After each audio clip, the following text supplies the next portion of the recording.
Добрый день, дорогие участники, гости турнира, уважаемые тренеры, дорогой наш Егор Иннокентьевич.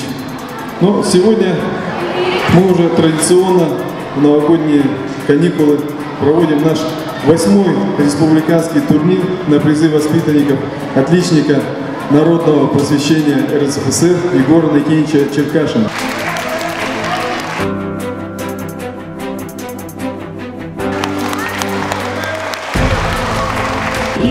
Поэтому тоже совет Якутской городской милиции и полиции. Спасибо.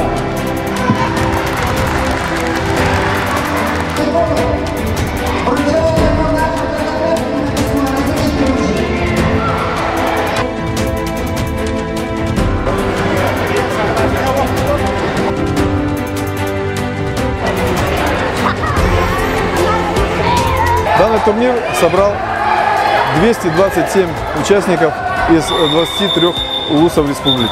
Ребята прилетели даже на самолете.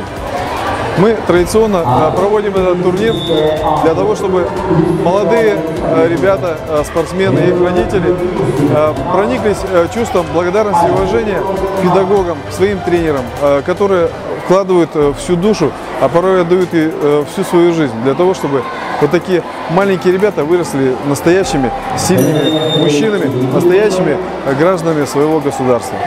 На нашем турнире поздравили именитые гости. Николай Иванович Кубертинов, начальник городского управления внутренних дел. Леонид Спиридонов, двукратный участник Олимпийских игр, третий призер чемпионата мира. И я надеюсь, что из этих ребят вырастут со временем не только хорошие люди, но и большие спортсмены, такие как братья Копыловы, которые начинали свою карьеру на этом турнире и стали призерами и победителями мировых первенств среди юниоров и молодежи. Леонид Спиридонов тоже начинал свое детство с борьбы на динамовском турнире еще 30 лет тому назад. Сегодня он мастер спорта международного класса. Желаю всем удачи, приходите заниматься вольной борьбой. Я очень рад, что сегодня проводится турнир воспитанников Егора Иннокентьевича Черкашина. И я ребятам вот сегодня пожелал, чтобы они тоже хорошо тренировались. И я очень рад, что проводятся вот такие вот турниры, где участвуют более 200 спортсменов молодых. И я думаю, что из таких турниров выходят наши вот будущие чемпионы. В городе Якутске я рад, что вот открылся ДЮСШ-3, где тренируются более 1000 ребят. И, конечно же, вот такие вот проводятся турниры. И ребятам хочу сказать, чтобы они хорошо тренировались и достигали больших спортивных успехов.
очень большое внимание уделяют те организаторы, бывшие воспитанники тренера, преподавателя Егора Никентьевича. Они уже сейчас в силовых структурах работают. В большинстве у них звания не ниже майора, полковники есть. И они собрали вот определенное количество сумму для награждения тех ребят, которые вот сейчас стали победителями. А это 5000 на чемпиона весовой категории, это в 9 весовых категориях, 4000 за второе место и 2000 за третье место. Это большое, хорошее вознаграждение, плюс медали, грамоты. Поэтому мне хочется сказать особое почтение этим ребятам во главе полковника Кутепова Александра Николаевича, который является одним из организаторов этого ядра. Он сейчас в свое время тоже неплохо боролся вот здесь. Мне кажется, вот этот турнир будет из года в год помогать развитию вольной борьбы не только в нашем городе, но и в республике. Свою задачу выполняем. Тренера единым коллективом, они очень хорошо, мне кажется, работают. И все имеют за это определенные заслуги. Все имеют высшие категории практически. И не один год опыта работы. В этом и заключается. И где-то 60% они в прошлом очень хорошо боролись, и мастера спорта, поэтому опыт большой есть, и поэтому вот такие есть результаты и идут. Мне хочется поблагодарить тех, нашего руководства, потому что федерацию нашу, городскую федерацию, в свое время во главе с нынешним главой нашей республики Айсеном Сергеевичем мы с 2012 года по 2018 год работали. Сейчас уже формируется новый состав федерации. Я надеюсь, что новый состав тоже приложит такие же условия, как и предыдущий состав.